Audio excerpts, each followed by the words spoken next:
Si kangiting aso to Mr. Chair. Ikaw yung natatakot na ako sa'yo. Na nakatakot sa pagmumukha ngiting aso siya. Kangiting aso na kayo ko. Kita mo seryoso, itong hinayupak na to, tingnan mo yung mukha niya, ngiting aso.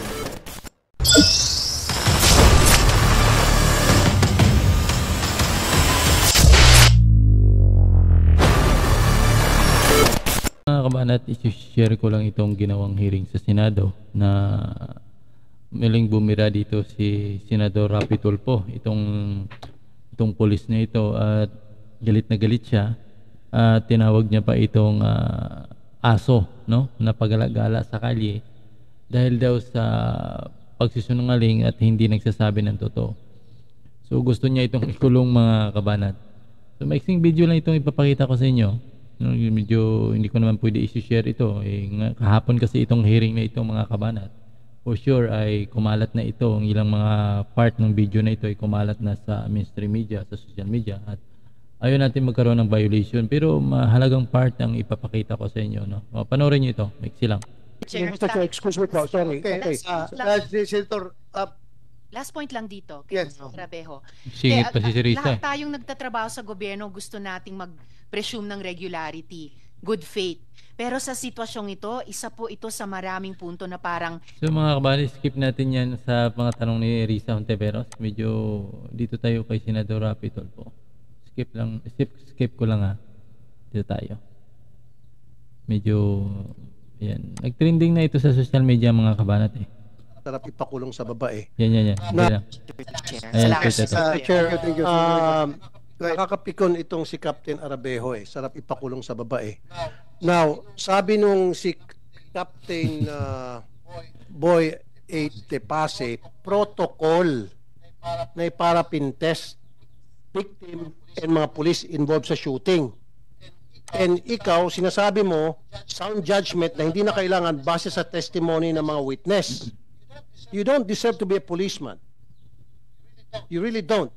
Ikaw yung nakakatakot na maging pulis. Ikaw yung mga tipong pagdating sa kalye, dapat katakutan. Sabi mo sa akin, saan ka gumagala-gala para sa mga araw na yon, iiwasan kita dahil natatakot na ako sa'yo. Dahil nakakatakot. Sa pagmumukha mo palang pangising-isi ka. Ngiting aso to Mr. Chair. Kanina pangiting aso siya. Ngiting aso pala. So, yung binanggit pala ni Senador Rapi Tulfo ay pangiting-ngiti, parang ngiting aso. Ang pulis kasi na ito, mga kabanat, habang umiinit yung ulo ni Senador Bato de la Rosa, umiinit yung ulo ni Senador Rapi Tulfo sa mga kasinungalingan, itong pulis na ito ay pangiting-ngiti daw, no? Kaya ngayon, sabi ni Senador Rapi Tulfo, ngiting aso, sarap ipakulong. So tuloy natin ito, mga kabanat. Mixi lang ito. Dito nakayuko, kita mo seryoso, itong hinayupak na to, tingnan mo yung mukha niya, ngiting aso. Ayun. Parang pinagtatawan na lang tayo. Look at the face of this stupid policeman. Pasintabi sa mga policeman na nandito, I respect you all, especially Lieutenant General Colonel Rodel Seramonia, and I respect this gentleman who's been a friend of mine for so many years. But this guy, I don't have a tiny respect. Kanina pa tayo nagagalit dito, pangising-ising aso siya. And he's stating na sound judgment daw yun, base sa mga witnesses na nagsasabing nagpaputok yung mga pulis kaya hindi na iparapintes at mismo kinukontra ng kanyang chief of police ng Nabotas, and mismo sinasabi nitong si Captain Tepase ng SOCO protocol. So sinong tama sa inyo? Ikaw o si Captain Tepase? O si Colonel Umipig? Silang dalawa versus you. Sinong tama sa inyong tatlo? Yung dalawa versus ikaw. Sino sa tingin mo? Huwag kang ngisi-ngisi. Captain, Yan. sino po? Itong sagot niya. Ano siya? Sir, So, ito yun siya, mga kabanat, na katikim ng manghang salita. No? Medyo tawag pa siyang ngiting aso, no? Parang aso. Ito siya, mga kabanat. ang alam ko po, sir, tama po ang ginagawa po namin, sir. Tama ang ginagawa nyo. So ibig sabihin, mali itong dalawa. Ikaw ang tama. Is that what you're saying? So mali yung nakalagay sa protocol sa libro ninyo. Mali at ikaw ay tama. Baguhin na lang natin yung nakalagay sa PNP manual ninyo dahil sundin na lang natin yung sinasabi mo dahil mas marunong ka.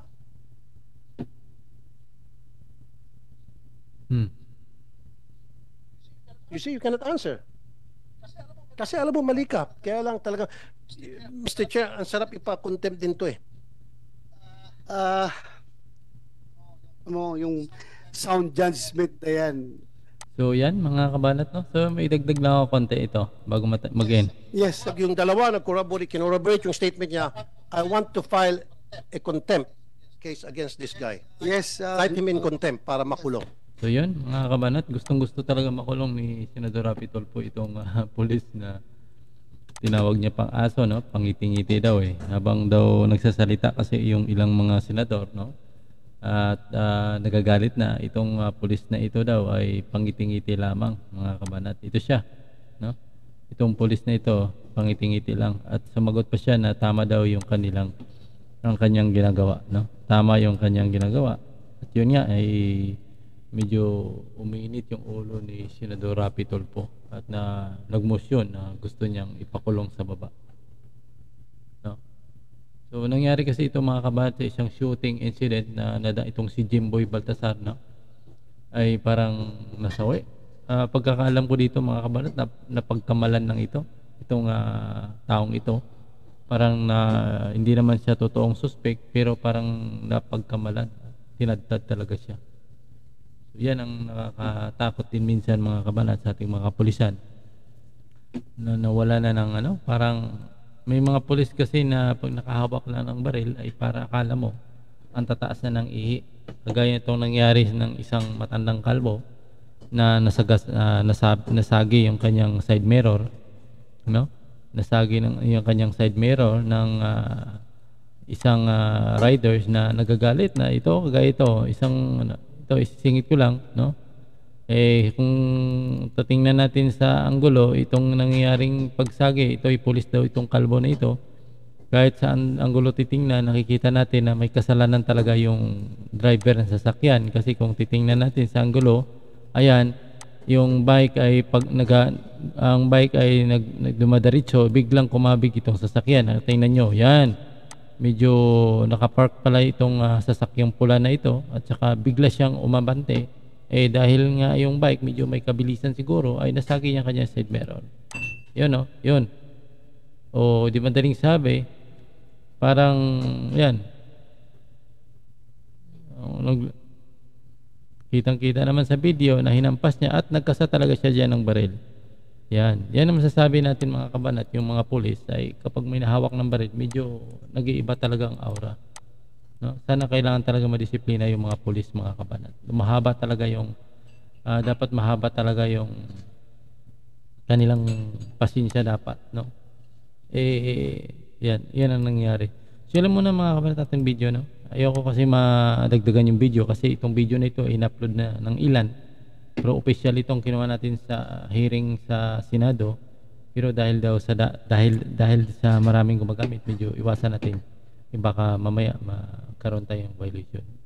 Kahit sabihin natin public kasi itong video na ito at wala dapat magkaroon ng copyright, pero ang ilan nating mga mainstream media, ilang mga vlogger ay nilalagyan ito ng copyright mga kabanan. See you next video.